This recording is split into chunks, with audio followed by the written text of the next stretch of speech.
Good evening and welcome to Gravitas. I'm Palki Sharma Upadhyay. Let's get started. Gravitas, co-presented by SBI Mutual Fund, a partner for life. Skoda Superb, best in next class.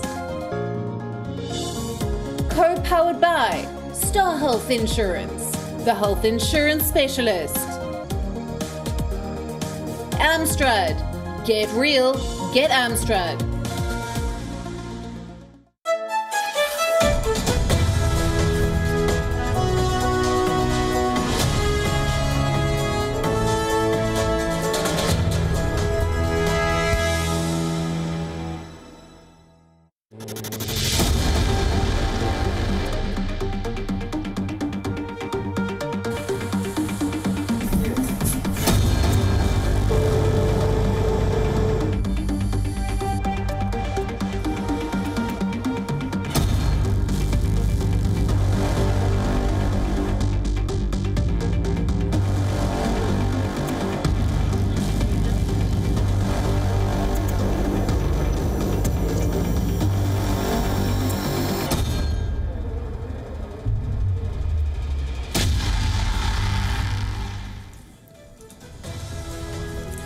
The world has more than 40 million cases of the Wuhan virus, more than 1 million deaths.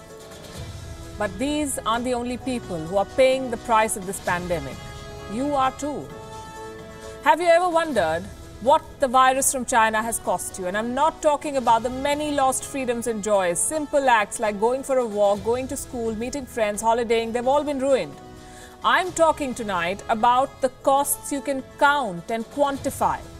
What does the virus cost your body?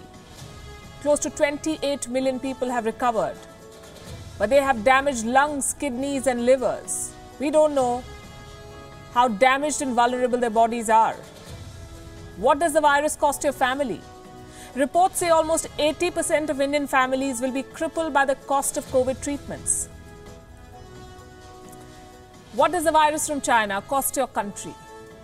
Jobs which have been lost, shut businesses, trillions of dollars gone. Is there anyone gaining? Yes, there is. China.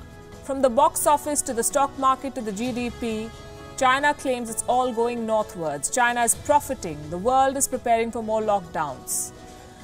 Which is why we say make China pay. On Gravitas tonight, we'll discuss how each one of us is footing the bill for China's cover-up. Also on the show, after assaulting Taiwanese officials, is the Chinese regime now planning a military attack against Taiwan? Reports say the PLA is gearing up to invade Taipei. We'll get you a detailed report. Bangladesh is all set to relocate more than 1 lakh Rohingya refugees to a new refugee camp in the Bay of Bengal. We bring you a ground report on this show. Protesters in Nigeria have escalated their standoff with the government, shut down Africa's largest city of Lagos. What are their demands and how is the Nigerian government responding? And in Saudi Arabia, after opening cinemas and permitting women to drive, King Salman is all set to reform 3 religious and administrative institutions. Will it put him on a collision course with the powerful clergy? We'll explore, but we begin as always with Gravitas Global Headlines. Thousands of Thais defied a fresh government warning and took to the streets once again, as the embattled Prime Minister recalled the parliament to hold discussions on how to end weeks of protests. Demonstrators are demanding the resignation of the Thai Prime Minister and reform of the monarchy. Violence erupted on the streets of Guinea after the opposition leader claimed victory without waiting for official results, though the Election Commission declared that the leader's claim carried no weight. Selo Dalien Diallo is the main challenger to Guinea's 82-year-old incumbent President Alpha Conde.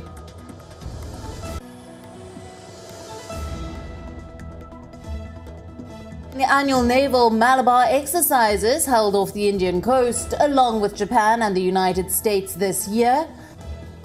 China says it has taken note of these developments and that regional peace and stability must be kept in mind while nations participate in the joint exercises.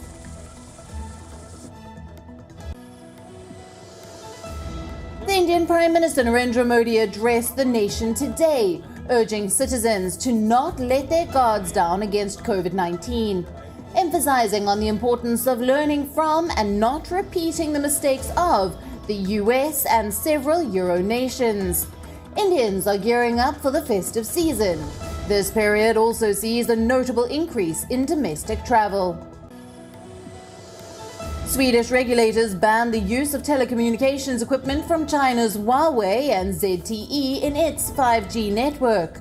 European governments have been reviewing the role of Chinese companies in building their networks following pressure from the United States, which says they pose a security threat. The United States says it wants an immediate meeting with Russia to finalize an extension of a nuclear treaty after Moscow backed a US proposal to freeze warheads.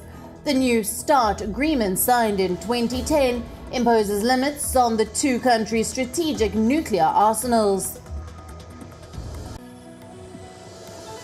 Some Japanese research institutions developing coronavirus vaccines have been hit by cyber attacks. According to the US information security firm, these Japanese institutions have been targeted by attacks since April. No reports of information leaks have been made. The firm did not disclose the names of the targeted institutions, but based on the techniques employed, it said it suspects the attacks were made by a Chinese hacker group. Protests against Indonesia's new jobs law were held across the country. The demonstrators have called on the president to revoke a new jobs law that they say will erode labor rights and weaken environmental protections. More than 1,000 students and workers gathered near the presidential palace in Jakarta to express their opposition to the legislation. Japan will take countermeasures to ensure next year's Tokyo Olympics are not derailed by cyber attacks. On Monday, Britain and the United States accused Russia of orchestrating efforts to disrupt the Games. The US Department of Justice charged 6 Russian intelligence officers for initiating several cyber attacks and also claimed that Kremlin had planned similar attacks at this year's Tokyo Olympics, which was subsequently postponed due to the pandemic. Olympics organizers said that no significant impact had been made on their operations for the 2020 Games. Russia has categorically denied the charges and attributed them to Russia-phobia. Golf world number 1 Dustin Johnson has pulled out of the Zozo Championships this week as he continues to recover after being diagnosed with COVID-19. Johnson tested positive in a pre-tournament test ahead of the CJ Cup at Las Vegas last week and withdrew from that event. The PGA Tour's COVID-19 protocols allow a player to return to action 10 days after the onset of symptoms, but Johnson decided to take some more time off. Johnson will return at the Houston Open in the first week of November ahead of the Augusta Masters.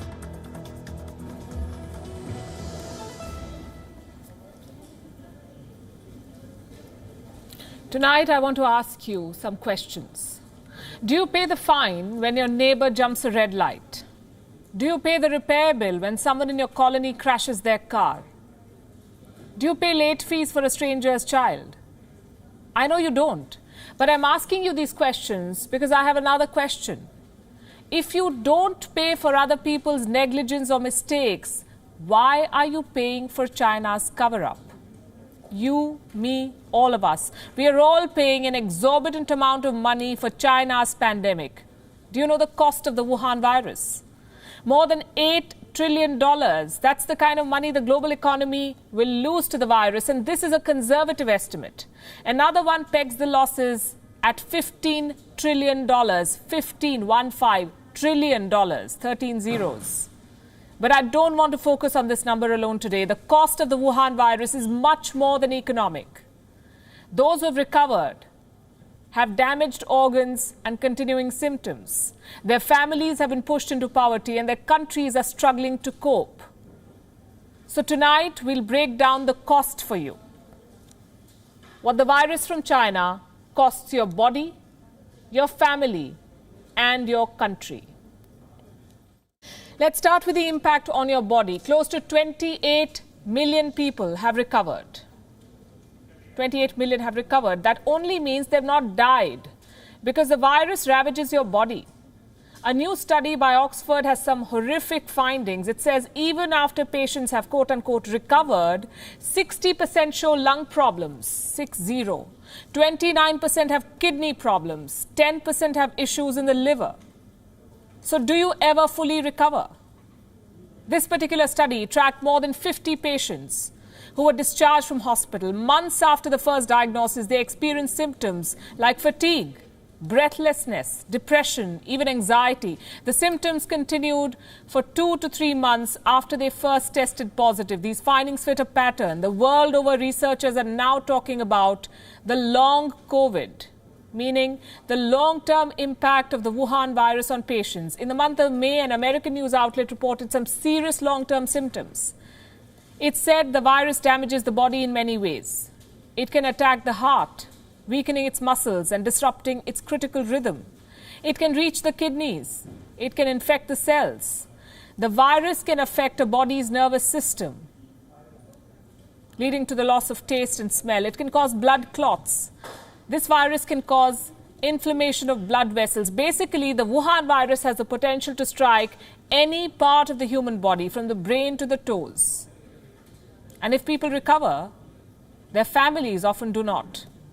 Treatment for virus is crippling families with debt. The cost is very high. Most Indians cannot afford the treatment, even when governments have set a limit on how much you'll be charged.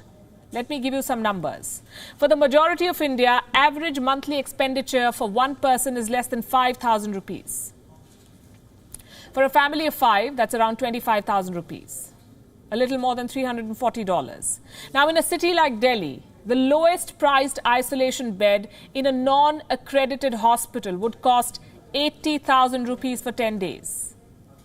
That is more than $1,000. So how can a family that spends barely $340 a month afford a bed that costs more than $1,000?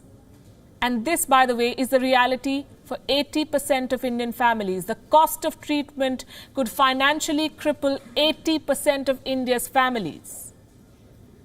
They have two options. Do not go for treatment or take loans to pay hospital bills. The longer the treatment, the bigger the bill, the heavier the burden of debt. What about health insurance? I'll get to that in just a bit. But I want to focus on the cost right now. And this story, by the way, is not unique to India. Families across the world are struggling to pay, especially with job losses and reduced earnings. Countries across the world are counting losses. The International Monetary Fund says the total loss in economic output stands at $9 trillion. More than half of the world's workers are worried about losing their jobs. A survey was published by the World Economic Forum this month. It says 54% of working adults fear for their jobs in the next 12 months. 27 countries are part of this survey. In Russia, 75% respondents are worried about losing their job. In Spain, 73%. In Malaysia, 71%. In India, 54% said they fear they'll lose their job. Why are all the people all over the world suffering? Whose fault are they paying for? The cost of COVID is very high. China made this mistake and all of us are footing this bill because the world is failing to make China pay. And the pain is not over. The pandemic is not over. A second wave and a second round of lockdowns is not a theory anymore. It is happening as we speak. Countries are hitting the panic button. They're racing to reimpose restrictions to try and hold back the second wave. Some have opted for a second lockdown, like Israel, Spain, the Netherlands, Northern Ireland. One thing is for sure. The season of hardships is not behind us. Millions of people across the world are bracing for curfews and closures. Here's a report. The second wave of Wuhan virus infections. It's not a theory anymore. We are well and truly in the middle of it. Infection rates are soaring in Europe. American states are approaching levels last seen during the summer peak. There is talk of a second lockdown. Nowhere is the resurgence more evident than in Europe. Millions of Europeans are buckling down for tougher curbs. Ireland is going into a 6-week lockdown. Unlike the first time, schools will remain open. Retail shops shut and restaurants limited to takeaways. People have been asked not to travel beyond a 5-kilometer radius. Across the Irish Sea, Britain has unveiled a 3-tier system. In medium-risk areas, most businesses are permitted to operate except nightclubs. In high-risk areas, people have been asked to stay at home, not use public transport and not meet people outside their households. In very high-risk areas, serving alcohol is banned. So are mass gatherings. Most of these new curbs are aimed at slowing down social life. When Europe exited its first lockdown, there was a sudden burst of social activities. Youngsters hit the pubs. The streets were packed again. And business was picking up. But the governments failed to account for the second wave. This time around, leaders have unveiled a targeted strategy. Night curfews to keep people off the streets. And special curbs on places serving alcohol. Both France and Belgium have adopted this strategy. Needless to say, pub and bar owners are not impressed. They are staring at massive losses and layoffs. We work less and less. With these rules, it's a mess. Unfortunately, our income has decreased a lot. I have many colleagues on layoffs and some others will be for sure. It's a mess. The most ridiculous thing is that you can't come to the pub, but buses and the subways are full. Nothing happens in the gym, but in the pub, you get coronavirus. What is happening in Europe is a warning for the United States. President Donald Trump is going full steam ahead with the reopening. But multiple American states are witnessing a resurgence. California, Texas, and New York are reimposing restrictions. All 3 states have ordered to either shut bars and pubs or reduce their capacity. As experts keep warning, a lockdown cannot stop the pandemic. It merely slows the infection, giving countries enough time to build up resources. These new restrictions will keep the virus at bay. But until a vaccine is made available, we could be talking about a third lockdown 5 months from now.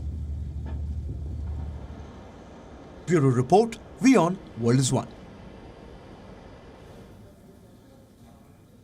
Here's another question. Is anyone gaining from this pandemic? The answer is yes. We have a list. And insurance companies, I can tell you, figure very prominently on it. They're making windfall gains.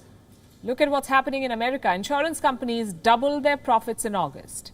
America's largest health insurer, the United Health Group, reported a profit of $6.7 billion in the second quarter of 2020. Companies like Anthem and Humana doubled their profits too. The United States has a for-profit healthcare system, meaning the system operates to earn profits. It's a legit business. It's not public service. Patients are at the mercy of insurers. If you don't have a health cover, you'll have medical debt. What about India? The story is not very different here. Let me show you some numbers. Last year, a report claimed that 55 million Indians were pushed into poverty due to patient care costs. 55 million. Between 2011 and 2012, more than 80% Indians were paying for healthcare out of their own pocket. As of 3 years back, 56% of Indians did not have any health cover. These numbers were recorded before the pandemic, yes, but they tell a story, the story of how vulnerable Indians are when it comes to serious illness. This shows you how one hospital stay can cripple a household. Consider the treatment costs for the Wuhan virus in private hospitals in India. In the month of May, a report scrutinized the bills of 6 patients in India's top private hospital chains. The cost of treatment can go anywhere from 3 lakhs to 16 lakhs in cities like Delhi, Kolkata and Mumbai, which means you end up shelling out more than $20,000 for treatment for one person. $20,000 one person. Consider the per capita income of India, $1,837. That's a little over 1.35 lakhs. So how can someone who barely earns more than 1 lakh a year afford to pay a hospital bill that runs beyond 20 lakh rupees? And why are we paying so much attention to private care? Because that's what Indians prefer. As of 2015, more than 72% of the rural population and 79% of urban India relied on private hospitals for treatment because the public healthcare system in India is not up to the task. We all know this. The facilities are poor, the resources are limited. There is only one allopathic government doctor for every 10,929 people in India. That number alone should tell you how much stress our government hospitals are under. So people choose private healthcare, which is very costly. And this is where insurance companies come in. The idea of insurance is this: everyone pays a little so that if a major illness strikes, no one suffers a major financial loss. We all share the cost. Insurance companies are supposed to bridge the gap in affordability, but they're often accused of exploiting crises. American companies, we just told you, are profiting. Indian companies are accused of denying insurance claims. Since the outbreak of the Wuhan virus in India, several reports have accused different companies of denying payments. The matter reached the Supreme Court in the month of August. The court turned to the government of India. The question the court asked was this: why aren't insurers reimbursing the entire amount of treatment? Let me quote from what the court said. At a time of pandemic, the insurance companies cannot adopt a hands-off approach, especially when people are facing hardship. Now, here's something else you should know. Indian insurance companies are earning significantly more from premiums. According to one claim in October, the annual premium on health covers has risen by 40 to 70%, 40 to 70. By August, standalone health insurance companies collected premiums worth 6,268 crores. During the same period last year, the same companies had less than 5,000 crores in premiums. This is a growth of 9%. By September, insurers had received a little more than 2 lakh claims. That amounts to more than 3,000 crores. What do all of these numbers tell you? They show that insurance companies are still sitting on a significant pile of cash, and they're exploring new business models, offering new products in the wake of the pandemic, policies that specifically cover the Wuhan virus. You may have been offered one too. And there's nothing wrong in doing business, nothing wrong in making a profit. After all, insurance is not public service. But exploiting fears and denying claims while hapless citizens remain stuck in the fine print is plain wrong. And when I talk about wrong, I'm Reminded of China, who else is profiting from the pandemic? China is. After inflicting so much pain on the global economy, China says it's the only country whose economy is growing. China's GDP numbers for the third quarter are out. Beijing claims a growth of 4.9%. As the overall economy in the first 3 quarters continued to recover steadily, especially with the growth of 4.9% in the third quarter, people would pay more attention to whether the trend will continue or not. Based on various indicators, such as demand, production and confidence and vitality of the whole market, we believe that we have foundation conditions and confidence to maintain the current trend in the fourth quarter and the whole year.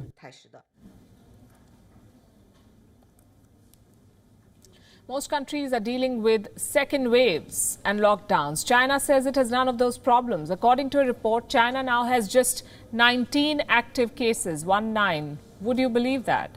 And to add insult to injury, China's movie market has beaten America's box office. Movie ticket sales in China are touching the $2 billion mark. In the first week of October, Chinese cinemas allegedly sold tickets worth well over $500 million. So we have the pool parties in China, we have citizens thronging the Great Wall, we have Xi Jinping who has taken off his mask. China's economy is back on track. The Communist Party wants the world to believe that China has defeated the virus. And its response, China's response, is the best in the world. And this is what all of us should emulate. This is propaganda. The exporter of the virus cannot sit and preach on how we should conduct ourselves. Here's something else that you will not find in the Chinese press. An independent research firm has conducted a survey of 3,300 companies in China. And they found that China's claims of economic recovery are quote-unquote patchy and overhyped. Let me tell you the specifics. The recovery is limited to the elite in China, mostly to large firms based in Shanghai, Beijing and Guangdong. So Beijing is just hyping the alleged recovery of a few cities. For the rest of China and most of its companies, the recovery is sluggish. Borrowing has declined among the service firms, as they're twice as likely to be rejected for loans. Reports say the services industry at large saw only a marginal improvement in revenue, profits and sales prices in the second quarter in China. Researchers also found that there is no uptick in hiring. This story seems to sum up the economic situation in China, and I'm quoting, China's economic recovery leaves the bottom 60% behind. It says poorer households are still struggling in China. Those earning less than $14,650 saw their wealth decline in the first half of this year. China's decision to help business owners and not the workers could have long-term implications. Out of the 442 million urban workers in China, 174 million are migrants. When China locked down, these migrants lost their jobs and they failed to collect their employment checks. But in Beijing's books, they were never employed in the first place, so it doesn't matter. And the economic loss borne by the poorest 60% of China could be as much as $198 billion. Large-scale unemployment could come back to haunt the Communist Party, and China's claims of economic growth could blow in its face. Bangladesh, meanwhile, is relocating 1 lakh Rohingya refugees. They're being moved to new facilities at the Bhashanchar Island. A report by the local press describes the new site as a quote-unquote better home for the Rohingyas. It will have amenities of a higher standard, buildings for the Rohingyas to live in, with hospitals, community clinics and a police station. Here's a ground report by WION's Lakmina Jasmine Soma.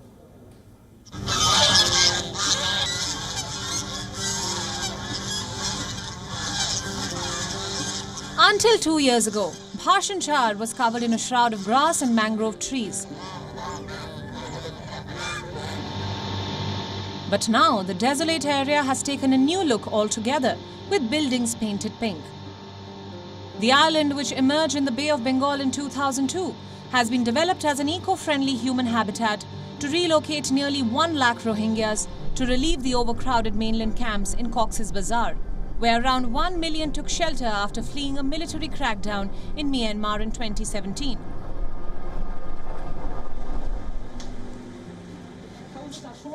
On a visit to Bhashanchar, it was observed that the project had been implemented around the concept of cluster villages to house more than 1 lakh Rohingyas. The Bangladesh Navy was given the responsibility to implement the project. 2 British companies worked as consultants for onshore and offshore activities. The project was executed at a cost of about 3,100 crore takas. All the buildings have been constructed 4 feet above the ground, and every cluster has 12 houses with 16 rooms and a 4-story steel structure shelter station. There are 1,440 rooms and 120 shelter stations in 120 cluster villages. Every room can accommodate 4 people. In case of any calamity, 860 people can stay at the shelter stations, which can withstand cyclones with speeds of about 260 kilometers an hour.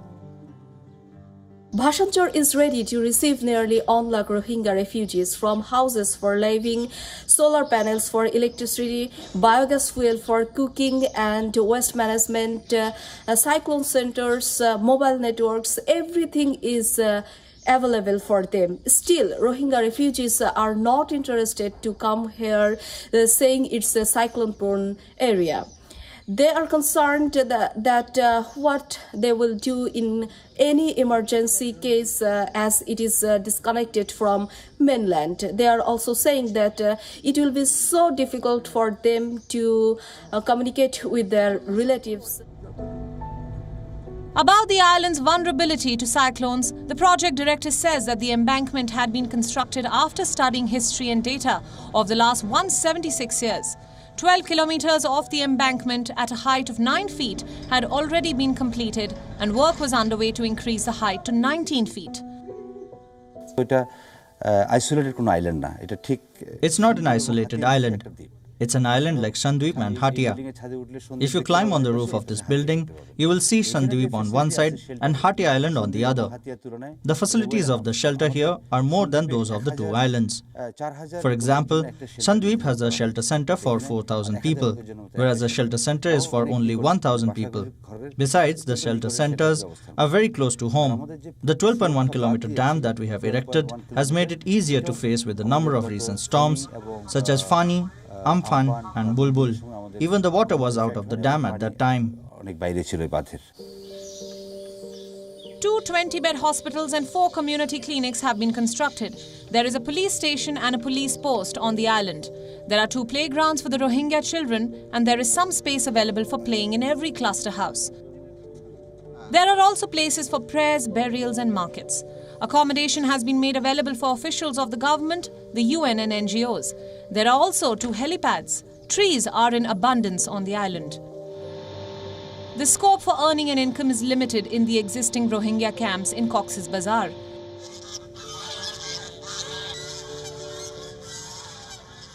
In contrast, there will be various avenues for means of livelihood on Bhashanchar. According to the Bangladesh Navy, the possible ways of earning can be fishing, poultry farming, sheep and cattle rearing, and providing different community services. The Bangladesh Navy has already planted paddy, vegetables and trees there. Despite these developments, due to the objection of the Rohingyas, the relocation process has got stuck, and the government is concerned that this costly infrastructure might fall into disuse and consequent ruin if the relocation does not take place in a year and a half. The UN has emphasized the importance of undertaking an independent and thorough technical and protection assessment of the site, taking into account considerations of safety, sustainability, and protection issues prior to any relocation taking place. The assessment process should include on-site's visit to Bhashanchar. Lakmeena Jasmine Soma from Bhashanchar for WION World is One.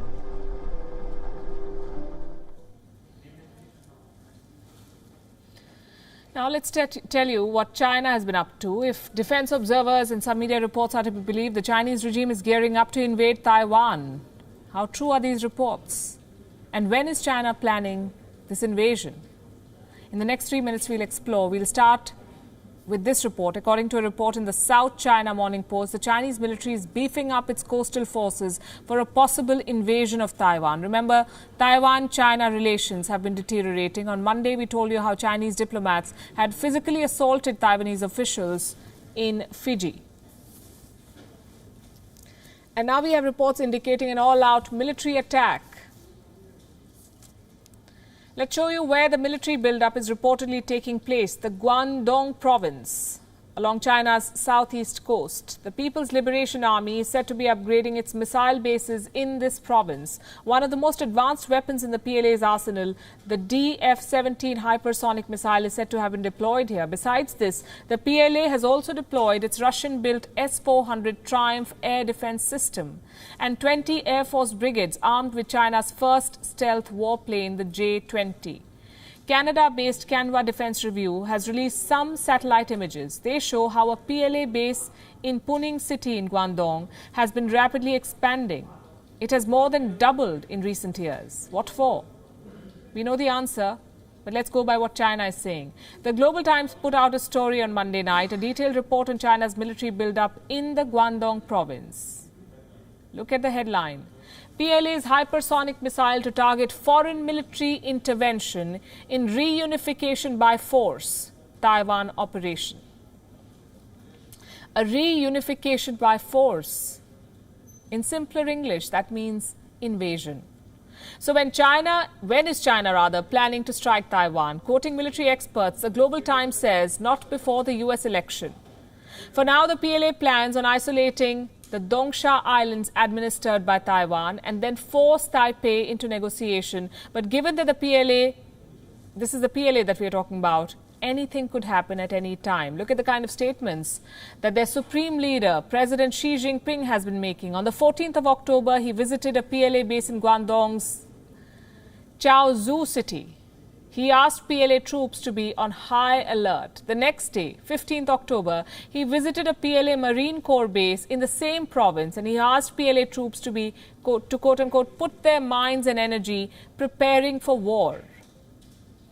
What again did the Chinese president promise at the UN General Assembly session? Listen to this.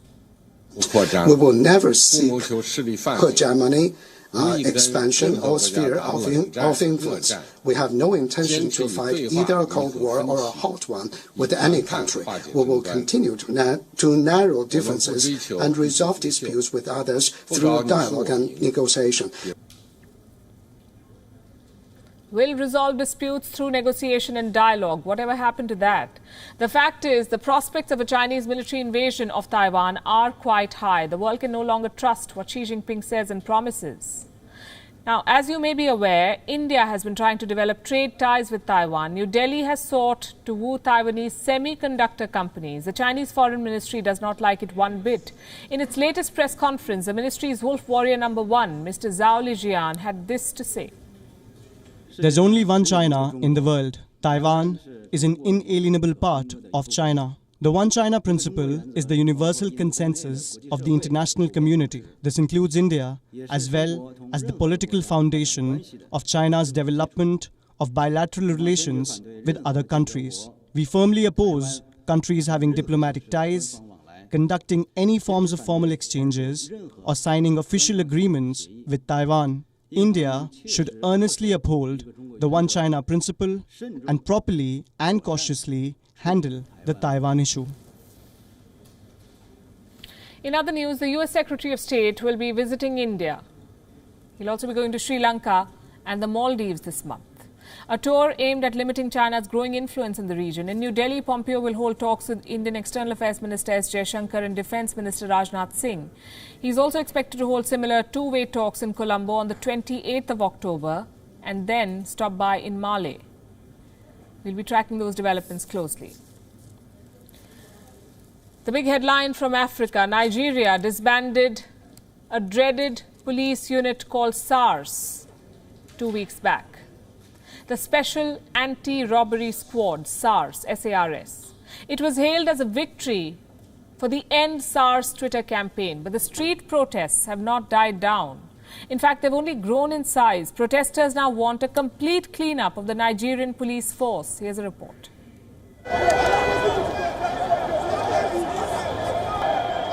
Placards have given way to hashtags. Slogans to retweets.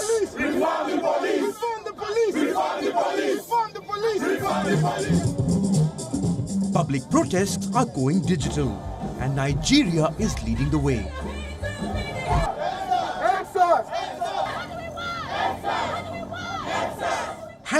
#EndSARS, a campaign dedicated to ending Nigeria's dreaded police unit. SARS was disbanded 2 weeks back, but the protests continue. Because police brutality in Nigeria goes beyond just one special forces unit.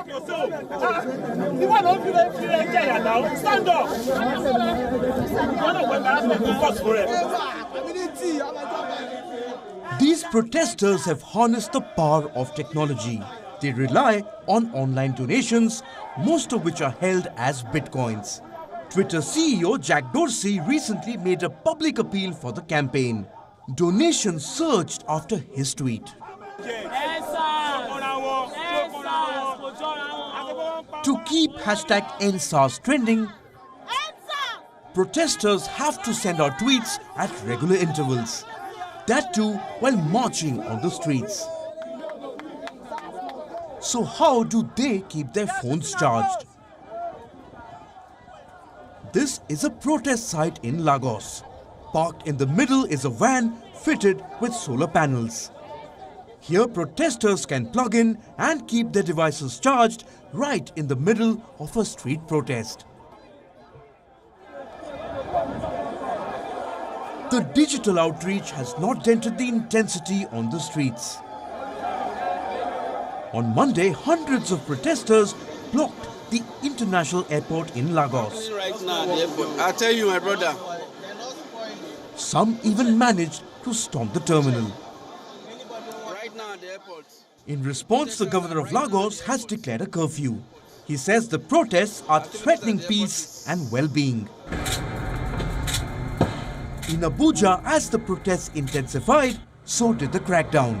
The police blocked protesters from marching and fired tear gas to try and disperse them.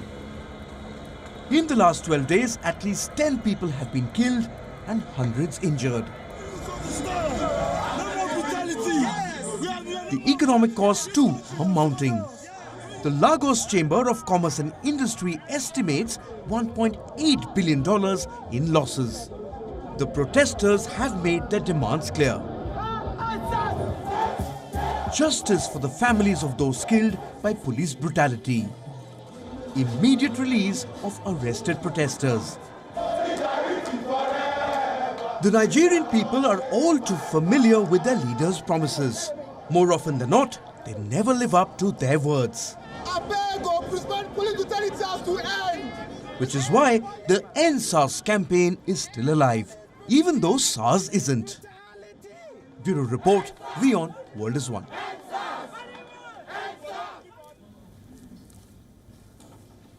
In exactly 2 weeks from now, America will vote to elect its 46th president. November 3rd is the big election day. More than 30 million Americans have already voted. The remaining are perhaps waiting for the last presidential debate. And yes, it is happening, the last debate, unless another calamity strikes the presidential candidates. On Thursday night, Donald Trump and Joe Biden will share the debate stage for the last time. The first time was full of fireworks.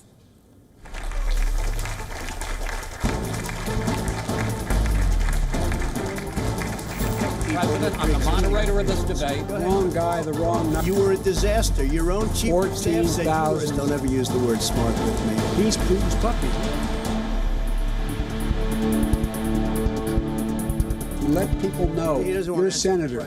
I'm not going to answer the question. Why would you answer that question? The question is, the radical left. Will you shut up, man? Listen, who is on your list, Joe? Who's on your list? Right. Gentlemen, I think this is so unprecedented. He's going to pack the court. We're not going to give a list. We have ended this segment. We're going to move on to the second segment. That was really a productive. The first debate was a shouting match. Will the last one be different? The Presidential Debate Commission is trying to make it different. They've introduced a mute button, meaning the debate organizers will mute a candidate's microphone to prevent the kind of chaos we just showed you. But it may not work.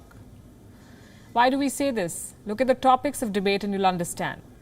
Fighting COVID-19, American families, race in America, climate change, national security, leadership. The US president seems to be on the back foot on most of these issues. His campaign managers are not happy with these topics. They're already protesting. They want foreign policy added to the list. And they're accusing the debate commission of being biased towards Biden. Trump's campaign manager put out a letter to the quote-unquote Biden debate commission, as he calls them. He says the commission has ceded to the wishes of the Biden campaign. They're also gunning for America's top health expert, Dr. Anthony Fauci. Dr. Fauci, remember, has always been at loggerheads with the president over his pandemic response. For a while, Donald Trump pretended to be getting along with him, but then he shared his true feelings. Listen to this. People are tired of hearing Fauci and all these idiots, these people that have gotten it wrong. Fauci's a nice guy. He's been here for 500 years. He called every one of them wrong. And he's like this wonderful guy, a wonderful sage telling us out. He said, do not wear face masks. That's a number of months ago. He said, do not close it up to China. I have a list of 15 things, this guy. And yet, we keep him. Every time he goes on television, there's always a bomb. But there's a bigger bomb if you fire him. But Fauci's a disaster. I mean, this guy, if I listen to him, we have 500,000 deaths. And let me tell you one other thing. We saved 2.2 million people. You heard him. An idiot. A disaster. A wonderful sage selling us out, and somebody who's been here for 500 years. This is what Trump thinks of America's biggest viral disease expert. And no, this is not some locker room talk. This is being said in election rallies. And Dr. Fauci said, don't put on masks. You see the thing. And now he says, put on masks. And they say, you know, he's a wonderful guy. And he is a wonderful guy. I like him. He just happens to have a very bad arm.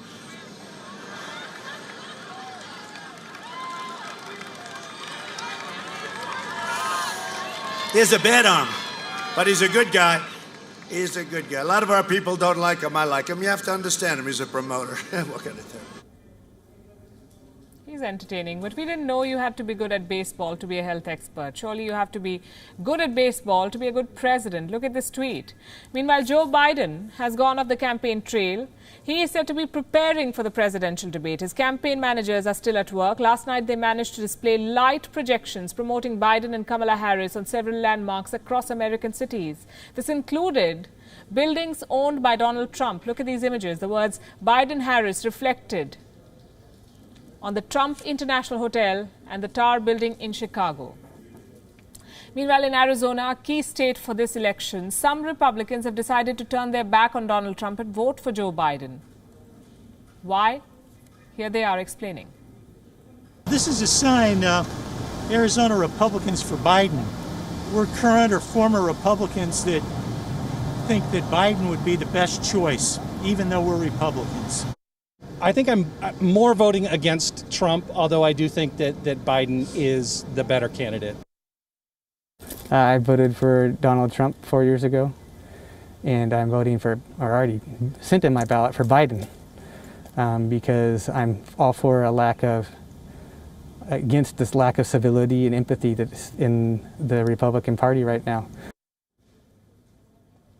The race to the White House seems to have transformed into one big dancing tournament. After Donald Trump's killer dance moves went viral, Kamala Harris decided to show some of her own. And she took it to the next level. At an election rally in Florida, Harris danced in the rain with an umbrella. Will she be able to dance her way into the vice presidential office? We'll have to wait and see in a couple of weeks. Until then, look at this. Girls, I hear you've been running from the beautiful queen that you can be becoming. You can look in my palm and see the storm coming. Read the book of my life and see I've overcome it. Just because the length of your hair ain't long, and they often criticize you for your skin. Whatever works for you. With that, it's a wrap. We're leaving you as always with Gravitas Images. Thanks for watching. Nice and smooth.